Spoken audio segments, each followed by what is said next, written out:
இன்னைக்கு எல்லாருடைய பிரச்சனை உலகத்துக்கு பின்னாடி ஓடுறதுல தான் இன்னைக்கு எல்லாருடைய எண்ணமும் ஓட்டமும் சிந்தனையும் இருக்கே தவிர ஆண்டவருக்கு நேராக ஓடுறதுடைய தாட்டு ரொம்ப ரொம்ப ரொம்ப ரொம்ப கம்மி.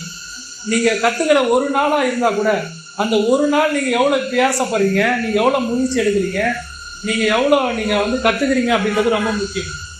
நல்லா தெரியுங்க. ஒவ்வொரு நாட்டையுமே உங்கள் பிள்ளைகளை கூட்டுன்னு வரணும். அது தூங்குச்சுன்னா கூட தட்டி எழுப்பி கூட்டாந்து இந்த மாதிரி விளையாடணும்.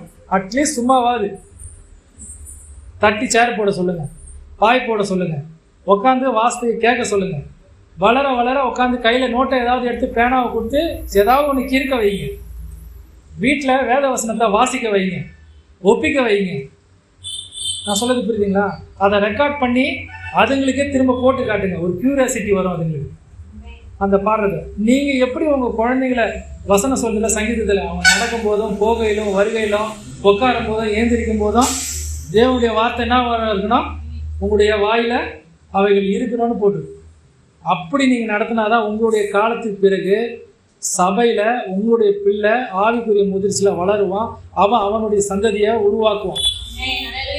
அவன் குடும்பத்தை கட்டுவான். நல்லா தெரிஞ்சுங்க. ஏதோ இது சபைக்கு மட்டும் இல்லை.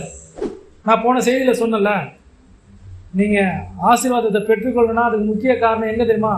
கீழ்ப்படிதலில் தான் வரும். தேவன் ஆசீர்வாதத்தை கொடுக்கறதுக்கு தேவன் தயாராக தான் இருக்கார். ஆனால் அந்த அதிகாரத்துக்கு கீழ்ப்படியறதுக்கு நீங்கள் தயாராக இருக்கீங்களா? தீத்து 3ஆம் அதிகாரம் 1-2. துரைத்தனங்களுக்கும் அதிகாரங்களுக்கும் கீழ்ப்படிந்து அடங்கியிருக்கவும் சகலவிதமான நற்கிரியைகளையும் செய்ய ஆயத்தமாயிருக்கவும் ஒருவனையும் தூஷியாமலும் சண்டை பண்ணாமலும் பொறுமையுள்ளவர்களாய் எல்லா மனுஷருக்கும் சாந்த குணத்தை காண்பிக்கவும் அவர்களுக்கு நினைப்பூட்டு. தீத்து 3:1-2. ஸோ அப்போ தீத்துவுக்கு அவர் அட்வைஸ் பண்ணுறது என்னது? அதிகாரங்களுக்கு கீழ்ப்படிஞ்சு அவங்க நடக்கணும். அப்புறம் அவங்க நற்கிரிகள் செய்கிறவர்களாக அவங்க என்ன பண்ணணும், அவங்க மாறும்படி அவங்கள நீ என்ன பண்ணு, ட்ரைனிங் பண்ணுன்ற, ஆயத்தம் பண்ணு. 3வது, அவங்க சண்டை பண்ணாமலும் பெருமை இல்லாதவர்களும் எல்லா மனுஷருடையும் நற்குணத்தை காட்டணும். அவங்க சாட்சியாக இருக்கிற மாதிரி அவங்கள நீ என்ன பண்ண, உருவாக்குன்ற.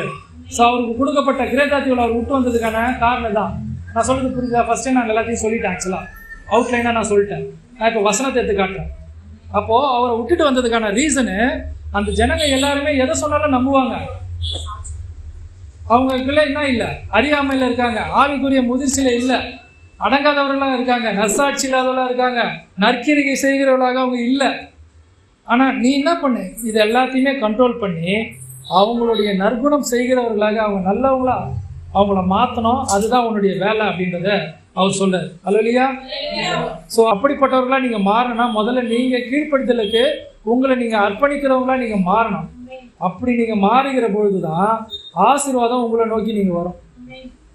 தேவன் உங்களுக்கு ஏற்கனவே ஒரு ஆசீர்வாதத்தை உங்களை தேவன் ஏற்படுத்தி வச்சிட்டார். புதுசாலாம் அவர்லாம் எதுவுமே பண்ண வேண்டியதுலாம் இல்லை. நீங்கள் ரட்சிக்கப்பட்டு உள்ளே வரும்போதே உங்களுக்கு என்ன தேவன் கொடுக்கணும் அப்படின்றத தேவன் முன்னாடியே டிசைட் பண்ணி வச்சிட்டார்.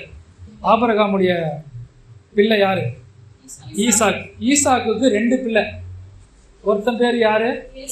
ஏசா. இன்னொருத்தன் பேர் யாக்கோபு. 2 பிள்ளை. ஓகேவா? அந்த 2 பிள்ளைல தேவன் யாரை தேர்ந்தெடுத்தார் தெரியுமா? யாக்கோபை தான் தேர்ந்தெடுத்தார். யாக்கோபு அண்ணனா தம்பியா? தம்பி. ஆக்சுவலாக யாரை தேர்ந்தெடுக்கணும்? ஏசாவை தான் தேர்ந்தெடுக்கணும். ஆனால் யாரை தேர்ந்தெடுத்தார்? யாக்கோபை தேர்ந்தெடுத்தார். இது அவன் கருவில் இருக்கும்போதே சொல்லிட்டாரா இல்லையா? சொல்லிட்டாரா இல்லையா? சொல்லிட்டார். அப்போது இது யாருக்கு தெரியும்? அவங்க அம்மா ரெபேக்காளுக்கு தெரியும். நல்லா தெரிஞ்சுங்க. ஈசாக்குக்கு தெரியும். வளர்ந்ததுக்கு அப்புறமா அவன் பிறந்து வளர்றான். கல்யாண வயசு வரைக்கும் வந்துச்சு. அப்போ அது வரைக்கும் அவங்ககிட்ட சொல்லாமலே இருப்பாங்களா அவங்க அப்பா அம்மா? கண்டிப்பாக சொல்லியிருப்பாங்களா? சொல்லியிருக்க மாட்டாங்களா? ஆண்டவர் வயிற்றில் இருக்கும்போதே உன்னை குறித்த தீர்க்க தரிசனத்தை சொல்லிட்டாரு. ஸோ தேவனால் தேர்ந்தெடுக்கப்பட்டவன் நீ தான் அப்படின்றது ரெபேக்காலும் சொல்லியிருப்பாங்க. கண்டிப்பாக அவருக்கு தெரியும். தெரியுமா தெரியாது? தெரியும். அப்போது நான் எதுக்கு இதை சொல்ல வரேன் அப்படின்னா, நல்லா தெரிஞ்சுங்க. நீங்கள் ரட்சிக்கப்பட்டதுக்கு முன்னாடியே தேவன் உங்களை முன்குறிச்சிருக்காரு. தேவன் உங்களை அழைச்சிருக்கிறாரு. தேவன் உங்களுக்கு விசுவாசத்தை கொடுத்துருக்கிறாரு. தேவன் உங்களை சபைக்குள்ளே கொண்டாந்து நட்டுருக்கிறாரு. அப்போது உங்களுக்குரிய ஆசீர்வாதம் இன்னும் நீங்கள் கிடைக்கலன்னா பிரச்சனை எங்கே இருக்குதுன்னு நீங்கள் தான் பார்க்கணும். அல்லையா? அதை விட்டுட்டு சபையோ சபையை நடத்துகிறவங்களோ எல்லாத்துக்கும் மேலே இல்லைன்னா ஆண்டவரையோ எதுக்கு போனோம்? ஏன் போனோம்? எனக்கு என்ன செஞ்சுட்டாரு? நான் அதுக்கு தான் இதை சொல்கிறேன். ஆண்டவர் பச்சாபாதம் இல்லை வந்து பைபிள் போட்டுருக்குங்க. எரேமியால கூட சொல்றாரு, உன் தாயின் கருவறையில நான் உன்னை தெரிந்து கொண்டேன்னு சொல்றாரு. இருக்கா இல்லையா? 2 வசனம் எவிடன்ஸா காட்டினாலே பைபிள்ல ஓகேன்றாங்க. எவிடன்ஸா நீ 2 காட்டலாம். நான் 2 சொல்லிட்டேன், இதை விட நிறைய இருக்கு. தீத்துவுல வரும்போது அவர் கீழ்ப்படுதலை பத்தி ஃபர்ஸ்ட் பாயிண்ட்டை கீழ்ப்படுதலை பத்தி தான் பேசுறாரு. அல்லையா? நான் 3 பாயிண்ட் எடுத்துன்னு வந்தேன். நான் 1 பாயிண்ட் தான் பேசினேன். அதுக்கே 1 மணி நேரம் வேலை ஓடிச்சு. அதனாலதான் திரும்பி கீழ்ப்படுதல். ஏதோ நீங்க கீழ்ப்படுதல் இல்லை அதனால நான் பேசுறது தயவு செஞ்சு நினைச்சுக்காதீங்க. எடுக்கப்பட்ட வேத வசனம் கீழ்ப்படுதல தான் ஆரம்பிக்குது. அதனால அதுல 3 காரியம் சொல்றாரு. 1 கீழ்ப்படுதல், அப்புறம் உங்களுடைய குடும்பத்தை கட்டுறதான ஒரு மனம், 3வது நற்கிரியைகள். இந்த 3 விஷயத்துலயும் நீங்க இருக்கணும். அந்த விசுவாசிகளை போல நீங்க இருக்காதீங்க. ஆண்டவர் வரும்போது ஆண்டவர்கிட்ட கேட்டாங்க, நாங்க எப்படி செய்யணும்னு கேட்டாங்க. நீங்க ராயனுடைய ராயனுக்கும் தேவனுக்கும் நீங்க செலுத்துங்கன்னு ஆண்டவர் சொன்னார். அப்போ நீங்க அதிகாரத்துக்கு கீழ்ப்படியணும்னு நான் ஏற்கனவே ரோமர்ல இருந்து உங்களுக்கு நான் எடுத்து காமிச்ச வசனத்தை. இது 2வது வசனம். இயேசு வரும்போது அதே தான் சொன்னார். 2வது உங்களுடைய ரட்சிப்பின் அனுபவம். நீங்க ரட்சிக்கப்பட்ட பிறகு நீங்க சுய கட்டுப்பாட்டோட நங்கூரமிட்டப்பட்ட ஒரு வாழ்க்கையில நீங்க வாழணும். ஒரு கப்பல் எப்படி நங்கூரமிடப்பட்ட ஸ்டெடியா நிற்கிதோ அவ்வளோ பெரிய கப்பல், அதே போல உங்களுடைய வாழ்க்கையில சுய கட்டுப்பாடு ரொம்ப அவசியம். செல்ஃப் கண்ட்ரோல்னு சொல்லுவாங்கல்ல, அது ரட்சிக்கப்பட்டவங்களுக்கும் ரட்சிக்கப்படாதவங்களுக்கும் நிறைய வித்தியாசம் இருக்கு. அப்படி வித்தியாசம் இருக்கிற போது உங்களுடைய செல்ஃப் கண்ட்ரோல் எந்த அளவுக்கு முக்கியம்? நீ ரட்சிக்கப்பட்ட பிறகு தீத்து 3ஆம் அதிகாரம் 4ஆம் வசனத்திலிருந்து வாசனம். நம்முடைய இரட்சகராகிய தேவனுடைய தயையும் மனுஷர் மேலுள்ள அன்பும் பிரசன்னமான போது நாம் செய்த நீதியின் கிரியைகள் நிமித்தம் அவர் நம்மை இரட்சியாமல் தமது இரக்கத்தின்படியே மறுஜன்ம முழுக்கினாலும் பரிசுத்த ஆவியினுடைய புதிதாக்குதலினாலும் நம்மை இரட்சித்தார். தீத்து 3:4-5. இப்போ உங்களுடைய நீதியின் கிரியின்படி அவர் நம்ம ரட்சிக்கல, அவருடைய இரக்கத்தின்படி தான் நீங்க ரட்சிக்கப்பட்டிருக்கீங்க. அல்லையா? அப்போ உங்களுடைய ரட்சிப்பு நல்லா தெரிஞ்சுங்க. உங்களுக்கு ரட்சிப்பு உங்களுடைய ரட்சிப்பு இல்லை. உங்களுடைய ரட்சிப்பு யாரு? அவருடைய இரக்கத்தினால நீங்க அதை பெற்றுக்கிட்டீங்க. நீங்க அவருடைய கிருபையினால நீங்க நீதிமான்களாய் மாற்றப்பட்டிருக்கீங்க. அதன் மூலமா அவரு தான் உங்களுக்கு பரிசுத்த ஆவியை உங்களுக்கு இதை கொடுத்து என்ன பண்றாரு? உங்களை ரட்சிப்புக்குள்ள அவர் தேவன் நடத்தி உங்களை விசுவாசியா சபைக்குள்ளார கொண்டாந்து தேவன் வைத்திருக்கிறார். அப்போ ஆவிக்குரிய மறுரூபமா நீங்க ஆக்கப்படும் போது உங்களுக்குள்ள சுய கட்டுப்பாடு இருக்கணும். நான் சொல்றது புரியுதா? அல்லையா? நீங்க எல்லா இடத்துலயுமே நீங்க உணர்ச்சி வசப்படக்கூடியவர்களா நீங்க இருக்கக்கூடாது. உலகம் அப்படி இருக்கலாம். நான் எதுக்கு நான் இந்த முடிவு எடுக்கணும், நான் எதுக்கு இந்த முடிவை எடுக்கக்கூடாது அப்படின்றதுல நீங்க ரொம்ப தெளிவா இருக்கணும். குறிப்பா பாவத்துல இருந்து நீங்க ரொம்ப எச்சரிக்கையா இருக்கும். பாவத்துல 3 விதமான பாவத்தை குறித்து அப்போஸ்தலனாகிய பவுல் பேசுறேன். ஒரு பாவம் என்ன அப்படின்னு கேட்டீங்கன்னா, பாவம் செஞ்சு அந்த பாவத்துக்காக மனம் திரும்பி திரும்பியும் ஆண்டவரிடத்திலே வந்துடுது. இது ஒரு வகை. அப்போ பேதுரு இருக்கார் பார்த்தீங்களா, அவர் அப்படிதான் பண்ணுவார். எது இருந்தாலும் ஆண்டவருக்கு ஸ்ட்ரெயிட் ஃபார்வர்டு எடுத்து சொல்லிடுவார். சொல்லிட்டு அப்புறம் ஆண்டவரே நான் செஞ்சதெல்லாம் தப்பு, என்னை மன்னிச்சிருங்க ஆண்டவரே அப்படின்னு. நான் யாரு அப்படின்னு ஆண்டவர் கேட்பேன்.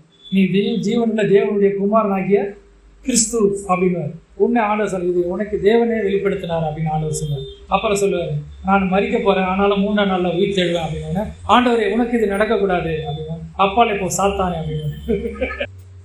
ஸோ அப்போ பேதுரு எப்படின்னா நல்லா தெரிஞ்சுங்க, அவருடைய இன்டென்ஷன் தேவனுக்கு விரோதமா செய்யறது இல்லை. அவரு ஒரு தவறு செய்வாரு, ஆனா அந்த தவறை மனம் திரும்பி ஆண்டவரிடத்துல சேர்ந்துருவாரு. நான் சொல்லுறது புரியுதா? அல்லையா? ஸோ பாவம்ன்றது நம்ம ரட்சிக்கப்பட்ட பிறகு எந்த மனுஷனுமே பாவம் செய்யாத மனுஷனே இந்த பூமியில கிடையாது. ரட்சிக்கப்பட்ட பிறகு கூட பாவத்தோட போராட வேண்டியது நமக்கு உண்டு. நான் சொல்லுறது புரியுதா? நம்ம சரீரத்தில் தான் இருக்கும். ஆனால் நாம் பாவம் செய்கிற போது நம்முடைய பாவத்தை நீங்க அறிக்கையிட்டு தேவனிடத்துல ஒப்புரவாகி நீங்க மீண்டுமாக மனம் திரும்ப வேண்டும். அல்லையா? அப்படி நீங்க மனம் திரும்புற பட்சத்துல அந்த பாவம் உங்களுக்கு மன்னிக்கப்படும். இது ஒண்ணு நல்லா தெரிஞ்சுங்க. சுய கட்டுப்பாட்டுல செல்ஃப் கண்ட்ரோலை பத்தி நான் பேசுறேன். அடுத்தது ஓகேவா? 2வது பாவம் என்ன அப்படின்னா, பாவத்துல விழுந்துருவாங்க. அந்த பாவத்துல இருந்து அவங்க மீண்டு வரணும்ன்ற அந்த உணர்வே அவங்களுக்கு தெரியாது. நீங்க பாப்பீங்க, சபைக்குள்ளார நீங்க பாப்பீங்க, அந்த பிரதர் பாவத்துல இருக்காரு, உதாரணத்துக்கு சொல்கிறோன்னா சபைக்கு வர நேரத்தில் வேலைக்கு போவாங்க, வேலைக்கு போகிற நேரத்தில் சபைக்கு வருவாங்க. நான் சொல்லுறது புரியுதுங்களா? சபையோட ஐக்கியப்படவே மாட்டாங்க, ஒருங்கிணைக்கவே மாட்டாங்க, சேர்ந்து வரவே மாட்டாங்க. அவங்க செய்கிறது தப்புன்னு சில சமயம் அவங்களுக்கு தெரியவே தெரியாது. அப்பேற்பட்டவங்களுக்கு நீங்கள் ஆவிக்குள்ளார முதிர்ச்சியில் இருக்கிறவங்க நீங்கள் போய் சொல்லி வேத வசனத்தை காமிச்சு அவர்களுக்கு தேவனை குறித்தும் சுவிசேஷத்தை குறித்தும் தேவன் உன்னை எதுக்கு வச்சுட்டாரு, தேவன் எதுக்கு உன்னை சபையில் வச்சிருக்கிறாருன்னு சொல்லி அவர்களை பாவத்தில் இருக்கிறவங்கள மீண்டுமாக சபைக்குள்ளார கொண்டு வந்து ஆவிக்குரிய முதிர்ச்சியில் நீங்கள் அவங்கள வளர்க்கணும். இல்லையா? இது இரண்டாவது வகை. இதை கூட நீங்கள் ஓரளவுக்கு மெயின்டைன் பண்ணி கூப்பிட்டு வந்துடலாம். மூணாவது வகை ஒன்று இருக்குது. அது என்ன தெரியுங்களா? அந்த பாவத்தோடைய காம்ப்ரமைஸ் ஆகி அப்படியே போயிடுவாங்க.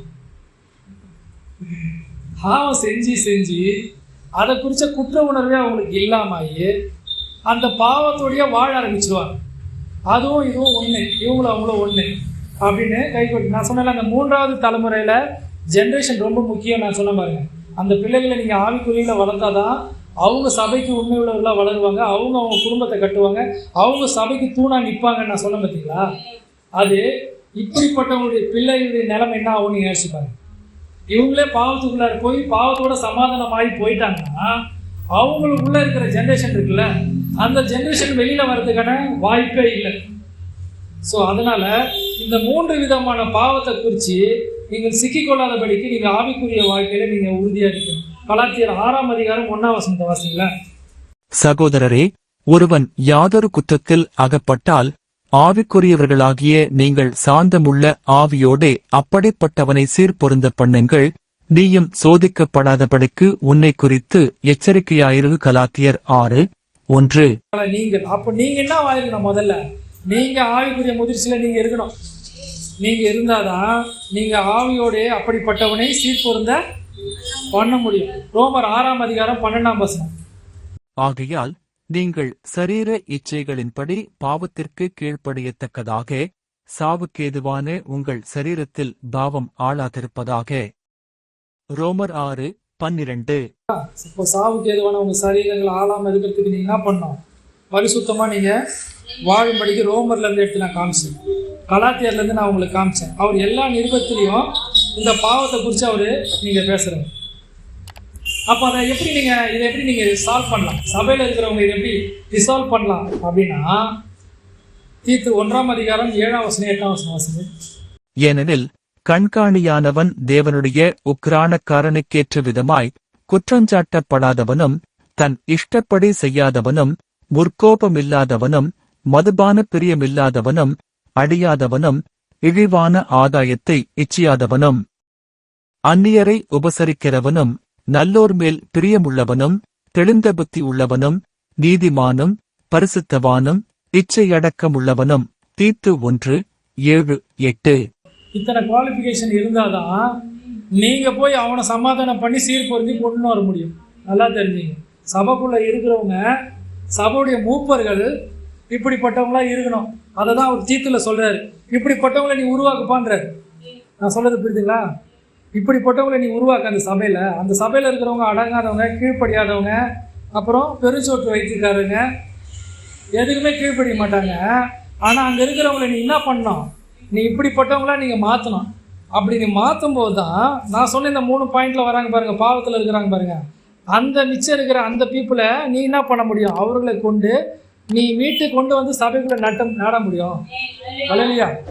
அப்படி நீ செய்யாத பட்சத்தில் கொடுக்குறவங்கள நீங்கள் உருவாக்கவே முடியாது. தீத்துக்கு கொடுக்கப்பட்ட வேலை அதுதான். அங்கே அந்த கிரேத்தா தீவில் பவுல் எழுதுறாரு, ரொம்ப தெளிவாக எழுதுறாரு. ஜனங்க இப்படி இருக்காங்க, ஜனங்க இப்படி தான் போவாங்க, ஜனங்க மாறிட்டாங்க. ஆனால் நான் ஒன்று அங்கே வச்சதுக்கான ரீசனு, இப்படிப்பட்ட ஜனங்களை நீ இப்படிப்பட்டவங்களா நீ மாற்றணும். ஏன்னா அதுக்கு தான் நான் உன்னை உருவாக்கி இந்த இடத்துல நான் வச்சுருக்கேன். 22ஆம் அதிகாரம் 2ஆம் வசனம் வாசிங்களா? அதுலேயே முதிர் வயதுள்ள புருஷர்கள் ஜாக்கிரதையுள்ளவர்களும் நல்லொழுக்கமுள்ளவர்களும் தெளிந்த புத்தி உள்ளவர்களும் விசுவாசத்திலும் அன்பிலும் பொறுமையிலும் ஆரோக்கியமுள்ளவர்களுமாயிருக்கும்படி புத்தி சொல்லு. தீத்து 2:2. நல்லொழுக்கம் உள்ளவர்களாகவும் தெளிந்த புத்தி உள்ளவர்களாகவும் ஜாக்கிரதை உள்ளவர்களாகவும் விசுவாசத்திலும் அன்பிலும் நிலைச்சிருக்கிறவங்களா அவங்கள மாத்துன்ற. நீ அப்படி நிலைச்சிருக்கிறவங்களா நீ மாற்றி புருஷர்களுக்குள்ளாரே இருக்கிறவர்களுக்கு நீ புத்தி சொல்லி அவர்களை சீர்பொருத்தம் பண்ணும்படிக்கு நீ செஞ்சு சபைக்குள்ள மூப்பர்களை நீ உருவாக்கு, நீ வேத வாக்கியங்கள் எல்லாமே அவங்களுக்கு கற்றுக் கொடு. அதே போல திருமணமான வாலிப ஸ்திரீகள் இருக்கிறாங்கல்ல, அவர்களுக்கு முதிர் வயது உள்ளவர்கள் இருப்பாங்கல்ல, அவங்கள கொண்டு அவங்களுக்கு நீ புத்தி சொல்லு, அவங்கள கொண்டு அவங்கள நடத்து, அவர்களுக்கு நல்லொழுக்கத்தை கற்றுக் கொடு. அப்படி நீ கற்றுக் கொடுக்குற பட்சத்தில் தான் அவங்க பிள்ளைகளை எப்படி நடத்தணும்னு அந்த ஸ்திரீகளுக்கு தெரியும். அவங்க அந்த பிள்ளைகளை வருகிற தலைமுறைகளை அவங்க நடத்துவாங்க. நீ அவர்களை நீ விட்டுட்டீங்கன்னா அதுக்கப்புறம் அடுத்த தலைமுறைக்கு சபையில் ஆளே இருக்காது, அவங்க உங்களை வழி நடத்தவே முடியாது. அதை நீ யாரை கொண்டு செய்யணும்? மூப்பர்களை கொண்டு தான் நீ செய்யணும். அந்த மூப்பர்கள் யாராக இருக்கணும்? முதுகு வயது உள்ளவர்களா அவங்க இருக்கணும், அனுபவத்தில் தேர்ந்தவர்களா, ஆவிக்குரிய முதிர்ச்சியில் இருக்கிறவங்களா, வேத வாக்கியங்களா அறிந்தவர்களா, தேவனுக்கு கீழ்ப்படுகிறவர்களா, தன்னுடைய கணவனுக்கு கட்டுப்பட்டு கீழ்ப்படிந்து நடக்கிறவங்களா, அப்படிப்பட்டவர்களா நீ வைக்கணும் அப்படின்றாரு.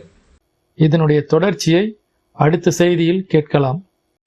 என் நாட்கள் முடியும் வரை, என் ஜீவன் பிரியும் வரை, என் சுவாசம் ஒழியும்